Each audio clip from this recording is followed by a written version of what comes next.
Hello students, हम लोग chapter पढ़े फलन यानी कि फंक्शन, और आज की क्लास में हम लोग एक टॉपिक देखने जाना है जिसको हम लोग कहेंगे वास्तविक चर का वास्तविक मान वाला फलन।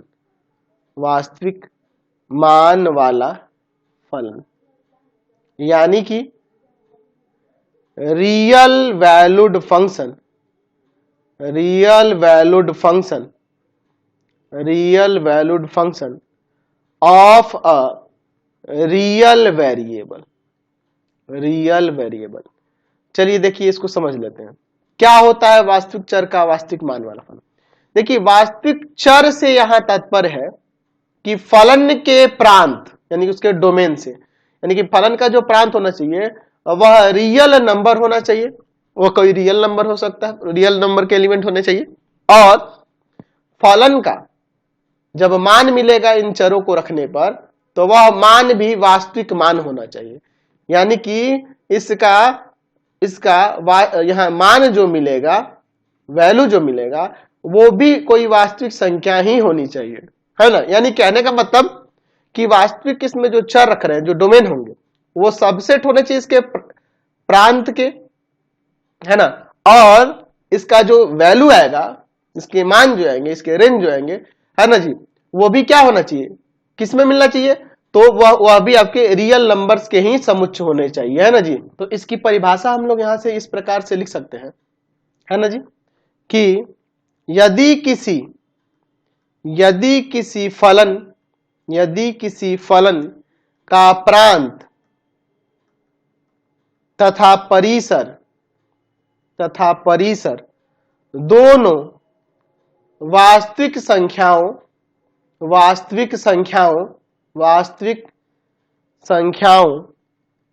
के समुच्चय, वास्तविक संख्याओं के समुच्चय R के उपसमुच्चय हो,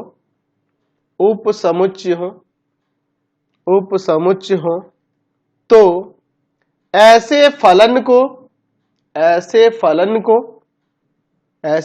को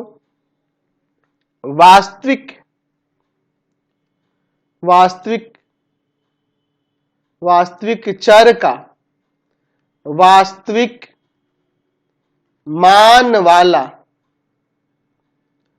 फलन कहते हैं,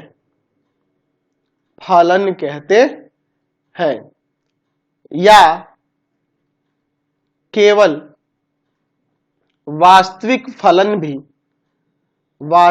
फलन यानी कि रियल फंक्शन कहते हैं। यानी कि जब भी वास्तविक फलन की बात आएगी, इसका मतलब हुआ कि जो उसके प्रांत होंगे वो सबसेट होगा किसका, वास्तविक संख्याओं के समुच्चय का, और उसके परिसर भी होंगे, क्या होगा, वो भी वास्तविक संख्याओं के समुच्चय का ही सबसेट होगा। तो यहां से हमें यह पता चला कि वास्तविक चर का वास्तविक मान वाला फलन कहने का मतलब है कि ये ऐसे फलन होंगे जिसका प्रांत और परिसर दोनों ही सबसेट होना चाहिए वास्तविक संख्याओं के समुच्चय का। तो उसे हम लोग वास्तविक चर का वास्तविक मान वाला फलन कहते हैं, या सिंपली इसे वास्तविक फलन भी कहते हैं। तो हम लोग आज की क्लास में कुछ ऐसे ही वास्तविक फलनों के बारे में पढ़ने वाले हैं। तो चलिए मैं यहां पे हेडिंग देता हूं, वास्तविक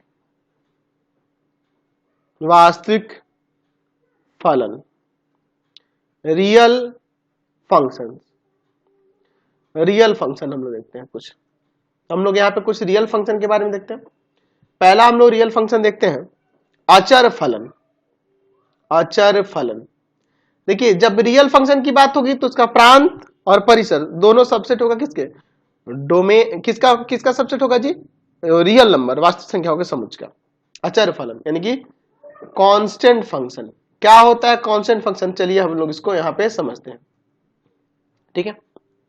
हम लोग इसकी परिभाषा ऐसे दे सकते हैं कि अगर कोई फलन ऐसा हो जिसके परिसर में सिर्फ केवल एक ही अवयव है, या फिर मैं इसकी परिभाषा ऐसे लिख सकता हूं,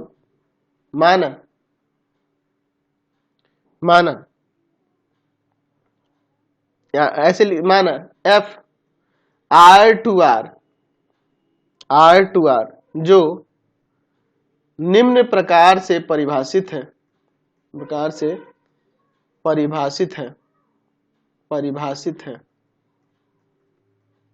कैसे परिभाषित है जी, एफ एक्स इक्वल टू में यहाँ पर कोई कौन के ले लेते हैं, यहाँ पे यहाँ लिख देते हैं जहाँ के कोई अचर राशि है, कोई फिक्स राशि है, अचर राशि है, इसमें परिवर्तन नहीं होगा। चलिए, तो अचर फलन कहते हैं, को अचर फलन कहते हैं,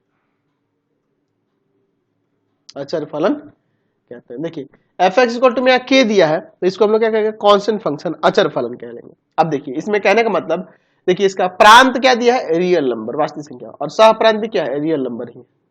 ठीक है, आप देखो अचर फलन का समझो यहाँ पे कंसेप्ट, आप इसमें कोई भी रियल नंबर रखो, 1 रखो वैल्यू के ही आएगा, 2 रखो वैल्यू के ही आएगा, है ना, 2/3 रखो वैल्यू के ही आएगा, -1/7 रख दो वैल्यू हमें के ही प्राप्त होगा, हर एक स्थिति में हमें मान के ही मिलेगा। तो हम लोग देख रहे हैं कि इसके प्रांत वाले कोई भी रियल नंबर हो सकते हैं, लेकिन जब भी परिसर की बात हो रही है तो हमें एक फिक्स राशि जो यहाँ पे के अचर राशि दी हुई है वही हमें प्राप्त हो रही है। तो इस तरह के फलन को हम लोग अचर फलन कहते हैं। इसका डोमेन क्या मिल रहा है, डोमेन ऑफ द फंक्शन वह रियल नंबर का समुच्चय मिल रहा है, और रेंज की जब बात हो रही है तो रेंज हमें यहाँ पर इस फंक्शन का रेंज वो कांस्टेंट के मिल रहा है। ठीक है ना जी, वो कांस्टेंट के मिल रहा है केवल। तो हम लोग इसकी परिभाषा ऐसे भी देख सकते हैं, अचर फलन की परिभाषा, अभी जो फंक्शन को उदाहरण देखे उसके अकॉर्डिंग लिख सकते हैं कि यदि किसी फलन f के परिसर में केवल एक अवयव हो तो फलन f को एक अचर फलन कहते हैं, अचर फलन कहते हैं।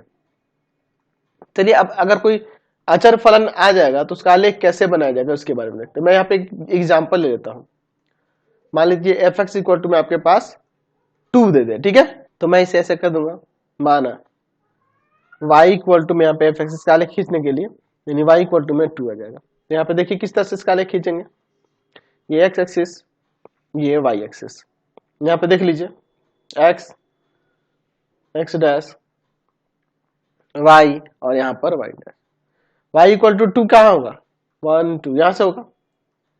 देखिए ये कुछ इस तरह से इसका आलेख हम लोग यहाँ पे खींच देंगे। अब देखिए यहाँ पे हम लोग ग्राफ से ही पता चला है कि x के लिए कोई भी रियल नंबर यहाँ पे रखोगे, कोई भी इस पे रियल वैल्यू कोई भी रखे, ये डोमेन को निरूपित कर रहा है इसके प्रांत को, और यहाँ पे कुछ भी रखेंगे हमें क्या मिल रहा है, y का मान हमेशा 2 मिल रहा है, x का मान ये रखेंगे तो y का ये मान मिलेगा 2, x का मान ये रखेंगे y का मान ये हमेशा यही 2 मिलेगा, x का मान ये रखेंगे y का मान हमें यहाँ पे 2 मिलेगा, x का मान ये रखेंगे y का मान यहाँ पे हमेशा ये 2 मिलेगा। तो देख रहे हैं y में कोई परिवर्तन नहीं होना, यानी कि इसके रेंज में हमेशा क्या आएगा 2 2 2 2 2 2 आएगा। इसका अगर डोमेन की बात करें इस फंक्शन का, तो डोमेन यहाँ पर रियल नंबर का समुच्चय हो सकता है, और अगर रेंज की जब बात करेंगे तो रेंज जो है इस फंक्शन का वह केवल उसमें एलिमेंट 2 ही आएगा। तो इसलिए ये कैसा फंक्शन है, यह आपका अचर फलन है, कांस्टेंट फंक्शन है, समझ गए। चलिए अगला बात करते हैं हम लोग शून्य फलन के बारे में। शून्य फलन यानी कि क्या हो जाए जी, जीरो फंक्शन। जीरो फंक्शन क्या होता है, एक्चुअल में ये भी आपका एक कह सकते हैं कि अचर फलन का ही रूप है। हम लोग यहाँ लिख सकते हैं इसकी परिभाषा कि फलन f R to R, real to real, यानी डोमेन आर है और को डोमेन भी इसका आर ही है, शून्य फलन कहलाता है। शून्य फलन कहलाता है यदि एफ एक्स इक्वल टू में 0 दिया है for all x belongs to कोई भी रियल नंबर। देखिए फलन इसमें इसका मतलब क्या है कि फंक्शन में कोई भी रियल नंबर रखेंगे तो मान हमेशा 0 ही प्राप्त होगा। तो जैसे कि हमने बताया था कि जो अचर फलन होता है उसमें केवल एक ही उसका परिसर में अवयव होता है, तो यहाँ पे भी एक ही अवयव मिलेगा 0 हमेशा, तो इसलिए यह आपका एक अचर फलन भी आप इसे कह सकते हैं। तो अगर हम लोग इसके प्रांत की बात करें तो प्रांत कोई भी रियल नंबर हो जा रहा है, और अगर यहाँ परिसर की बात करें तो परिसर में हमेशा क्या मिलेगा, हमें 0 ही एलिमेंट मिलेगा। अगर हम लोग इसके आलेख की बात कर ले तो मान लेते हैं y इक्वल टू में एफ एक्स, यानी y इक्वल टू में 0, y इक्वल टू 0 क्या होता है, तो y इक्वल टू 0 जो होता है वो सिर्फ स्वयं x अक्ष ही होता है। हम लोग पढ़े ना, y इक्वल टू 0 कहाँ होता है, x अक्ष पे होता है, तो यानी y इक्वल टू 0 का ग्राफ हमें x अक्ष मिलेगा। ठीक है, x अक्ष को ही हम लोग y इक्वल टू 0 का आलेख कहते हैं, हम लोग जानते हैं। तो इसका ग्राफ जो होगा ये वाला x अक्ष हो जाएगा, समझ गया। यहाँ पे हमेशा y का मान क्या होता है, 0 होता है, वही परिसर में एलिमेंट हमेशा 0 मिलेगा, इसका मतलब यही हुआ। चलिए अगला देखते हैं, रैखिक फलन। रैखिक फलन यानी कि लीनियर फंक्शन। लीनियर फंक्शन क्या होता है, रैखिक फलन यानी कि लीनियर फंक्शन। हम लोग इसकी परिभाषा लिख सकते हैं कि फलन f R to R, domain भी आर और कोडोमेन भी आर। रैखिक फलन कहलाता है, रैखिक फलन कहलाता है यदि एफ एक्स इक्वल टू में यहां पर ए एक्स प्लस बी के रूप में दिया हो, और जहां ए और बी कोई वास्तविक संख्या हो, कोई वास्तविक संख्या हो, तथा ए कभी भी 0 के बराबर ना हो, ए कभी भी 0 के बराबर ना हो, नहीं तो रैखिक नहीं हो पाएगा, ये गायब भी हो जाएगा तो फिर तो अचर फलन न बन जाएगा, इसलिए ए कभी भी 0 नहीं हो सकता। अगर 0 होगा तो ये सिर्फ बी बचेगा, और बी कोई कांस्टेंट है, कोई रियल नंबर है, इसलिए आपका रैखिक फलन नहीं रह पाएगा, इसलिए मैंने ये कंडीशन दिया है। तो इसको हम लोग क्या कहते हैं, रैखिक फलन यानी कि लीनियर फंक्शन। चलिए मैं यहाँ पर एक एग्जांपल लेता हूँ लीनियर फंक्शन की। एफ एक्स इक्वल टू में मैं ले लेता हूँ यहाँ पर, मान लीजिए 2x प्लस का 3। ठीक है, अगर मुझे इसका आलेख खींचना है तो मैं यहाँ पे मान लूंगा y इक्वल टू में एफ एक्स, यानी y इक्वल टू में आ जाएगा 2x प्लस का 3। एक चार्ट बना लेते हैं इसके आलेख खींचने के लिए, ठीक है ना जी। कम से कम इसके 2 सॉल्यूशन चाहिए ना जी आलेख खींचने के लिए, तो 2 सॉल्यूशन मैं यहाँ निकाल लेता हूँ। ध्यान से देखिए, एक्स वाई, x का मान 0 रखेंगे तो y का 3 मिलेगा, x का मान 1 रखेंगे तो y का 5 मिलेगा। तो ध्यान से इसका देखो, यहां देखिए इसी तरह से ना x, ये आपका x डैश, ये y, और नीचे मैं यहाँ पे ले लेता हूं y डैश। 1 2 3 4 5, 1 2 3 4 5, 0 रखने पे 3 आया, x का 0 तो y का 3, 1 रखने में 5 है, x का 1 तो y का 5। तो इन दोनों को यहां से खींचेंगे आलेख, तो कुछ इस तरह से आलेख खींचाएगा, है ना। तो इस तरह से तो हम लोग देख रहे हैं जो रैखिक फलन होता है उसका आलेख हमेशा एक सरल रेखा होता है। और देखिए इसके डोमेन और रेंज की बात करें तो x पे कोई भी वैल्यू हम लोग रख सकते हैं, इस फंक्शन में x से कोई भी वैल्यू, कोई भी रियल नंबर रख सकते हैं। देख लो ग्राफ से पता चल रहा है, ये इनफाइनाइट तक इधर भी बढ़ा सकते हैं, इधर भी बढ़ा सकते हैं, यानी कि x के हर एक मान पे इसका कोई ना कोई मान मिलेगा। तो इसलिए इसका प्रांत जो होगा वह रियल नंबर होता है। और परिसर की जो बात करेंगे रखेंगे तो y का मान भी हम देखो इसको ऐसे ऐसे बढ़ाएंगे तो x का भी, y का भी मान बढ़ते जाएगा, x का मान इधर घटाएंगे तो y का भी मान इधर घटते जाएगा, लेकिन आएगा कुछ ना कुछ मान आएगा, यानी कि परिसर इसका हमेशा रियल नंबर ही होगा। तो यहाँ पे हमने देखा कि जो रैखिक फलन होता है उसका प्रांत रियल नंबर होता है और परिसर भी रियल नंबर होता है, यानी कि इसके परिसर की बात करें तो वह इसके को डोमेन के इक्वल होता है, या इस कह सकते हैं कि परिसर और को डोमेन जो होता है, सह प्रांत जो होता है, इसमें दोनों समान ही होते हैं किसी रैखिक फलन के लिए। चलिए अगला फलन देखते हैं हम लोग, तत्समक फलन। तत्समक फलन यानी कि हम लोग यहाँ पे लिख सकते हैं आइडेंटिटी फंक्शन। क्या होता है आइडेंटिटी फंक्शन, चलिए हम लोग इसको यहाँ पे देखते हैं। हम लोग लिख सकते हैं कि फलन f r टू r तत्समक फलन कहलाता है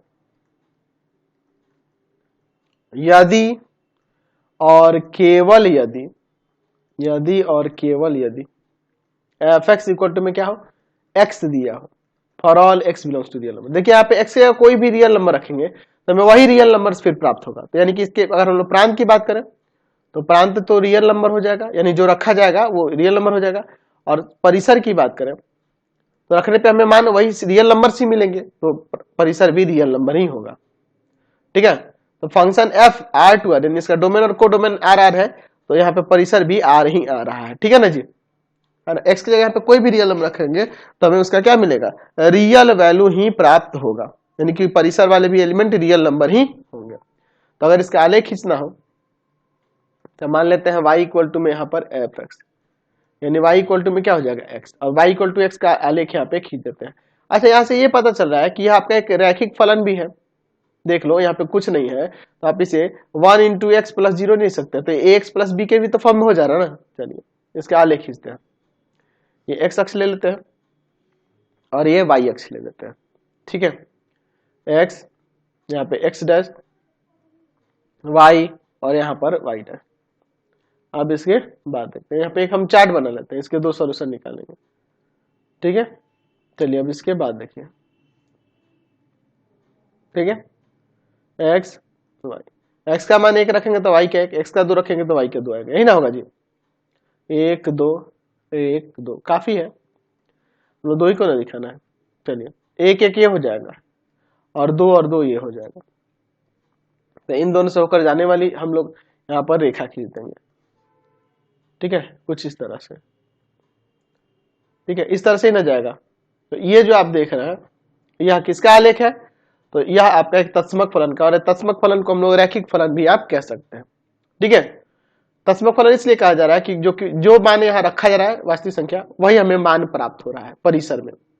फलन में जो एक्स चर का मान रखा जा रहा है वही हमें फलन का भी मान प्राप्त हो रहा है, इसलिए इसको तत्समक फलन कहते हैं। चलिए अगला देखते हैं हम लोग, मापांक फलन। मापांक फलन या फिर एक और नाम से जानते हैं इसे, निरपेक्ष मान फलन। निरपेक्ष मान फलन, ठीक है, जिसे हम लोग कहते हैं मॉडुलस फंक्शन। मॉडुलस फंक्शन क्या होता है मापांक फलन, चलिए इसको देख लेते हैं। हम लोग इसकी परिभाषा देख सकते हैं कि फलन f r टू r मापांक फलन कहलाता है। मापांक फलन कहलाता है, मापांक फलन कहलाता है यदि एफ एक्स इक्वल टू में कुछ इस प्रकार से दिया हो। एफ एक्स का मान -1 होगा जब एक्स का मान 0 से लेस देन हो। एफ एक्स का मान 0 होगा जब एक्स 0 के बराबर हो, और एफ एक्स का मान x होगा जब x 0 से बड़ा हो। अर्थात इसे आप लिख सकते हैं, यहाँ पे लिख सकते हैं मापांक फलन को मोड z से सूचित किया जाता है। सूचित किया जाता है, ठीक है, ऐसे हम लोग लिख सकते हैं। अच्छा, यहां से हम लोग एक और निष्कर्ष निकाल सकता था कि मोड x जो होगा, function F X equal to में जो मोड x होगा उसको हम लोग ऐसे भी लिख सकते हैं कि x का मान -x हो जाता है जब x लेस देन और इक्वल टू 0 हो, और एफ एक्स का मान प्लस का x हो जाएगा जब x 0 से ग्रेटर और इक्वल हो। ठीक है, अब देखिए, अब इसका मीनिंग क्या है समझ लीजिए।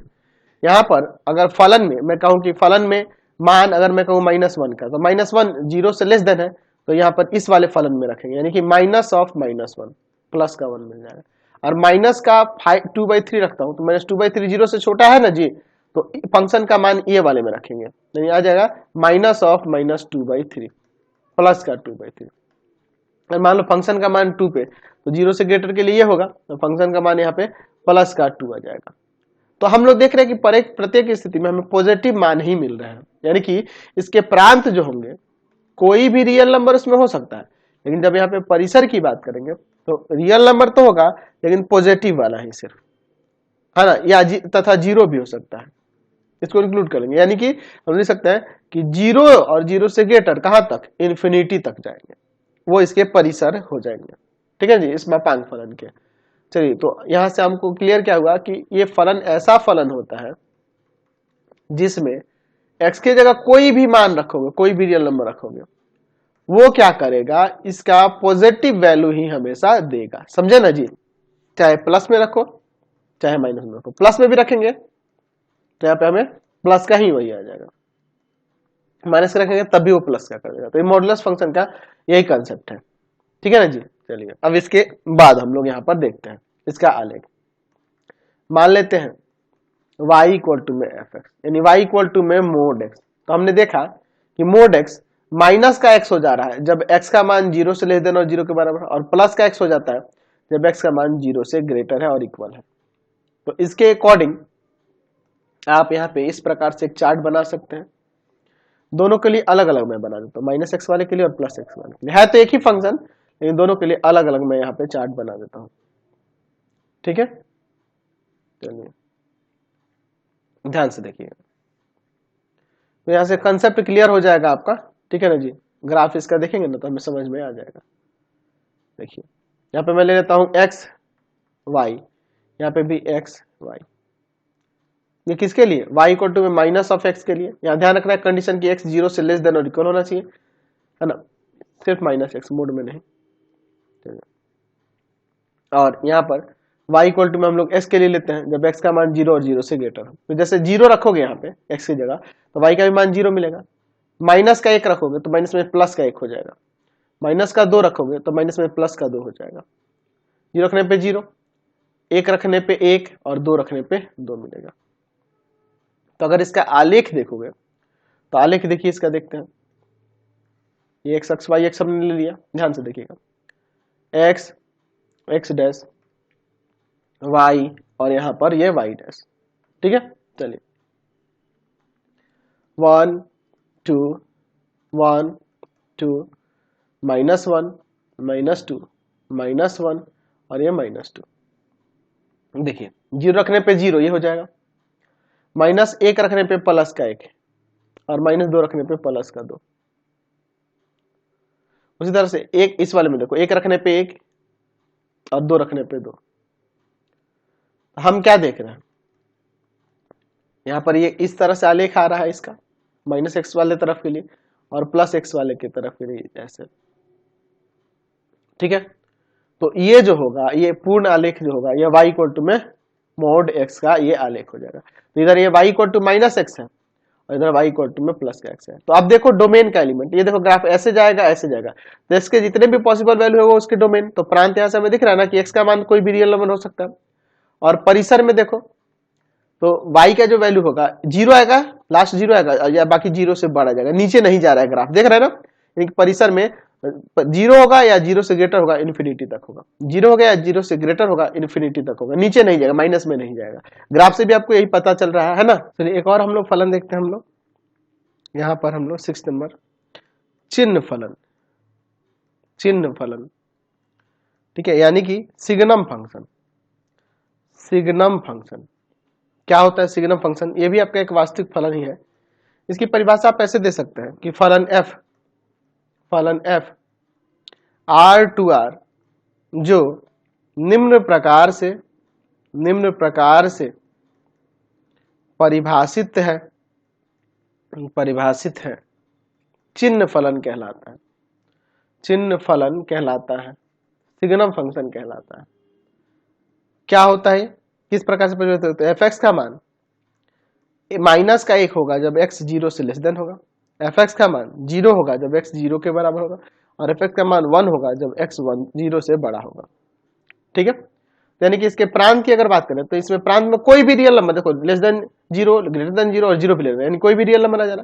लेकिन परिसर की बात करें तो हर एक कंडीशन में हमें मान -1 0 1 प्राप्त हो रहा है, यानी कि इसका परिसर -1 0 1 होगा। रखने वाले जो वैल्यू होंगे वो उसके प्रांत होगा। ठीक है ना जी, यानी कि कोई भी रियल नंबर रख सकते हैं यहाँ पे, और रखने पे जो वैल्यू आएगा ये -1 0 1, इसके अलावा और कोई नहीं आएगा, इसलिए यह इसका परिसर हो गया। तो अब अगर इसके आलेख की बात करें तो यहाँ पे मान लेते हैं y इक्वल टू में fx। तो यहाँ से हम लोग लिख सकते हैं कि y का मान -1 हो जाता है जब x 0 से लेस देन हो, y का मान 0 हो जाता है जब x 0 के बराबर हो, और y का मान +1 होता है जब x 0 से बड़ा हो। तो इसका आलेख कुछ इस प्रकार से हम लोग यहाँ पे दिखा सकते हैं। देखिए यहाँ पे मैं ले लेता हूँ आपका x एक्सिस और ये y एक्सिस। यहाँ पर देखिए x डैश y और यहाँ y डैश, यहाँ पे -1, यहाँ पे प्लस का मान लेता हूँ। देखिए x का मान 0 से बड़ा लेने पर -1 आ रहा है, x का मान 0 से बड़ा, 0 छोड़कर लेंगे, 0 से बड़ा लेंगे तो क्या मिल रहा है हमें? -1 मिल रहा है। x का मान 0 से छोटा लेने पर -1 मिल रहा है, 0 से लेस देन लेने पर। तो अगर x का मान 0 ना ले, 0 से छोटा लेने इधर की तरफ से गए तो वैल्यू हमेशा हमें -1 प्राप्त होगा। x का मान 0 लेने पे y का भी मान 0 हो रहा है, तो 0 लेने पे 0 यानी कि ये बिंदु हो जाएगा। अच्छा x का मान 0 से बड़ा, यानी 0 छोड़कर 0 से बड़ा लेने पर क्या हो रहा है, y का मान 1 आ रहा है, y का मान 1 आ रहा है हमेशा। तो ये इसका आलेख हो जाएगा। इस सिग्नम फंक्शन का आलेख इस तरह से हम लोग दिखा सकते हैं। ठीक है, तो इसका प्रांत कोई भी रियल नंबर, लेकिन परिसर में -1 0 1 यही 3 आएगा, -1 0 1, बाकी कोई एलिमेंट नहीं हो सकता है परिसर में। तो ये भी आपका सबसेट होगा कि नहीं, डोमेन ऑफ आर का, जो उसके सह प्रांत होंगे उसका सबसेट, यानी रियल नंबर का सबसेट होगा ना। -1 0 1 रियल नंबर ही ना है जी। तो काम करते हैं, आज की क्लास में इतना ही रहने देते हैं, नेक्स्ट वीडियो में आगे देखेंगे। आपको हमारे 3 चैनलों को सब्सक्राइब कर लेना होगा। पहला है path finder classes Chhapra, path finder classes Chhapra. दूसरा है आपके पास भारती भवन रविकांत सर, रविकांत सर। और तीसरा चैनल है Ravikant sir RD Sharma solution, RD Sharma solution. तीनों चैनलों को सब्सक्राइब कर लेंगे। इससे रिलेटेड वीडियो के लिए सीधे डिस्क्रिप्शन में, इससे रिलेटेड नोट्स के लिए गूगल पे जाकर सर्च करेंगे www.ravikansar.in, और यहाँ जाकर आप सभी क्लासेस के नोट्स, उनके पीडीएफ को डाउनलोड कर सकते हैं, पढ़ सकते हैं। इंस्टाग्राम और फेसबुक पे जाकर पाथफाइंडर क्लासेस छपरा को लाइक एंड फॉलो करना नहीं भूलेंगे। Thanks for watching the video. Comment करके जरूर बताएं कि हमारे चैनल से वीडियोज आप सभी को कैसे लगता है। Thanks for watching.